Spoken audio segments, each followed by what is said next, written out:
Money is already moving without you, not because you missed an opportunity, not because you were late, but because decisions are being made at a speed your brain cannot register.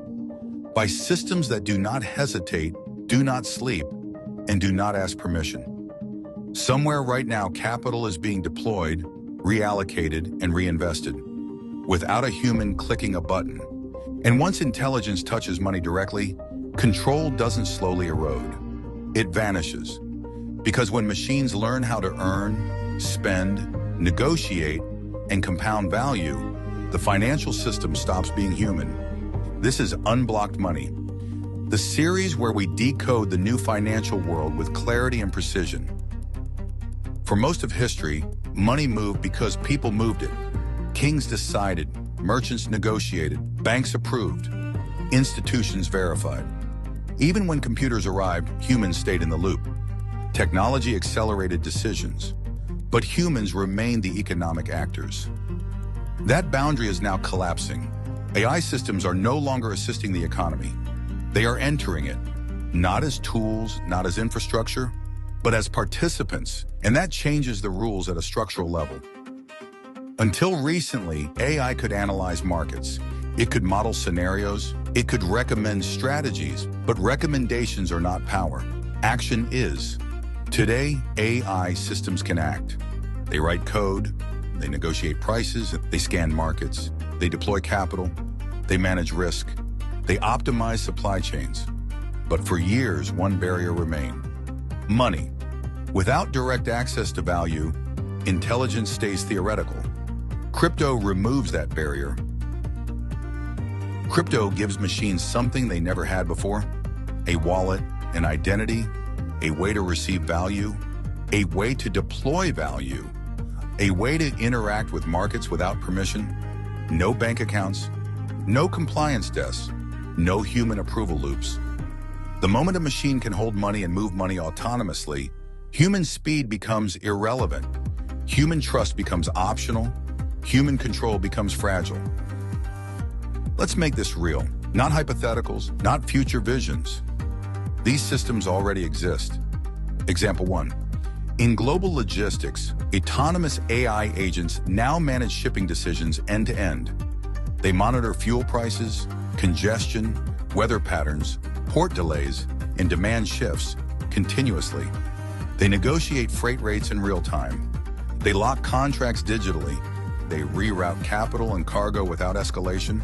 The result: lower costs, higher margins. No delay, no human desk can compete with that speed or consistency. Example 2. In decentralized finance, autonomous trading agents operate 24 hours a day. They scan thousands of liquidity pools, price discrepancies, and yield mechanisms simultaneously. No salary, no fatigue, no emotion. They don't speculate. They execute incentive logic. Some of these systems generated returns in weeks that humans expected over years, not because they were smarter, but because they never stopped. Example 3. AI systems are now coordinating with other AI systems. One agent identifies opportunity, another negotiates terms, another executes transactions, another reallocates profits, another audits performance. A closed economic loop. No meetings, no managers, no bottlenecks. This is not automation. This is economic autonomy. Now zoom out. The internet digitized information, crypto digitized money, AI digitized intelligence. When these three converge, they don't simply stack, they multiply. And what emerges is something fundamentally new: the machine economy. In the machine economy, AI agents behave like micro-enterprises. They sell services, they deploy capital, they reinvest profits, they compete, they adapt. They don't need offices, they don't need rest, they don't need trust. They only need incentives and code. Millions of agents, billions of transactions, an economic layer operating faster than human perception. This is where blockchain stops being optional. Banks cannot serve machines. Compliance systems cannot authenticate non-human actors at scale. Legacy settlement cannot operate at machine speed. Only decentralized, programmable networks can clear value fast enough for autonomous intelligence.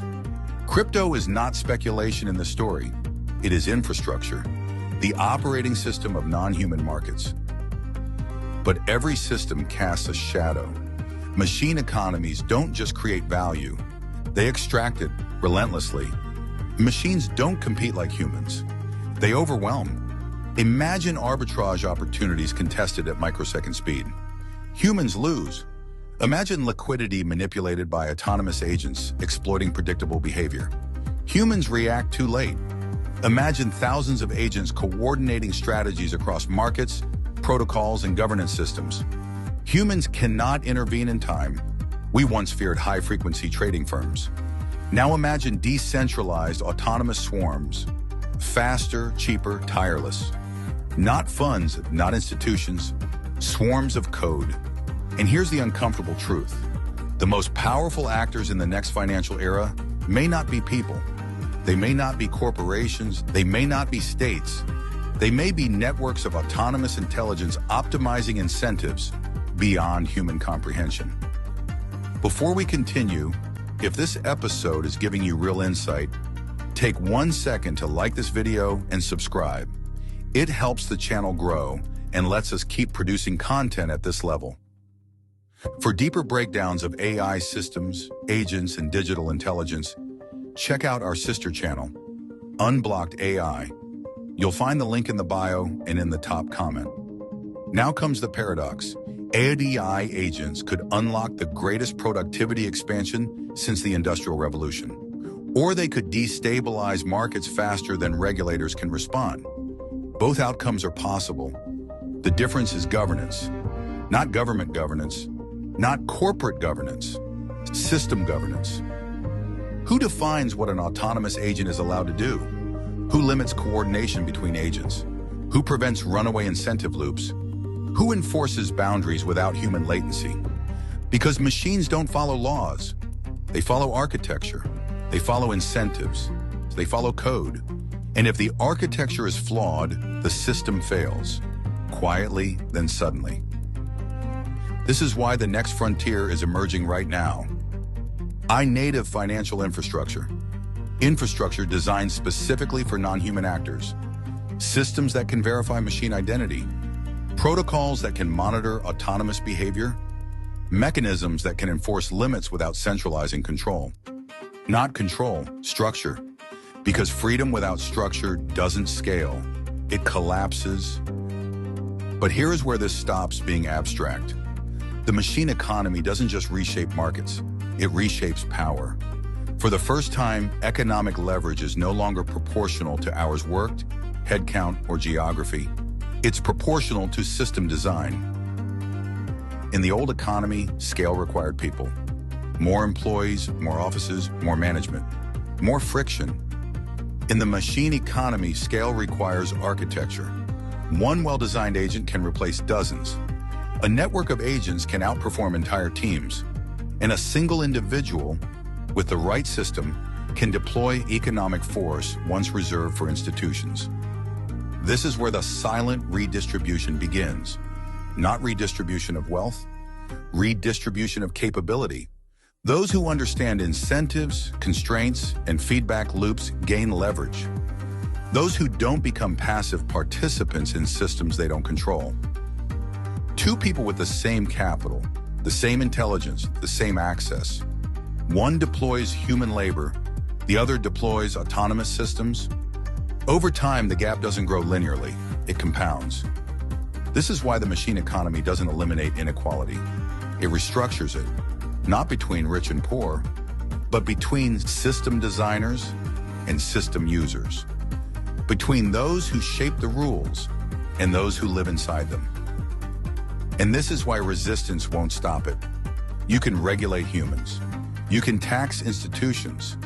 But you cannot slow intelligence that operates globally, permissionlessly, and continuously.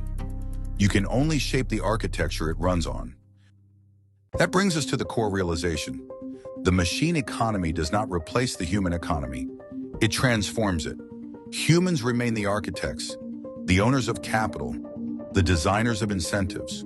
AI agents become the workforce, the operators, the executors. Your future company may not have employees. It may have agents. Your future portfolio may not be managed by people. It may be managed by autonomous intelligence aligned to your objectives. Your leverage will not come from working harder. It will come from designing better systems. This isn't science fiction. It's the next stage of capitalism. And now, the climax. The real breakthrough is not that I can trade, or negotiate, or allocate capital.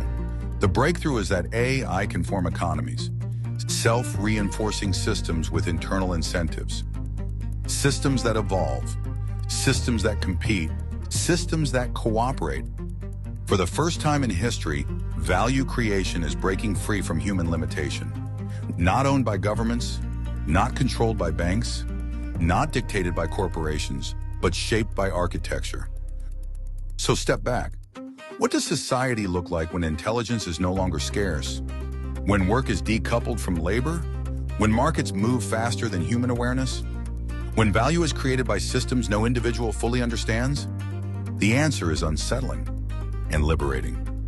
We are entering a world where economic success depends less on effort and more on leverage, less on labor and more on design, less on trust and more on incentives. The future of money is not just faster, it's autonomous, it's adaptive, and it has already begun. If this episode brought you clarity, subscribe. The next one is essential. Do you think this shift empowers people or gives institutions too much power? Why? Next episode, the financial war, dollar versus crypto versus CBDCs,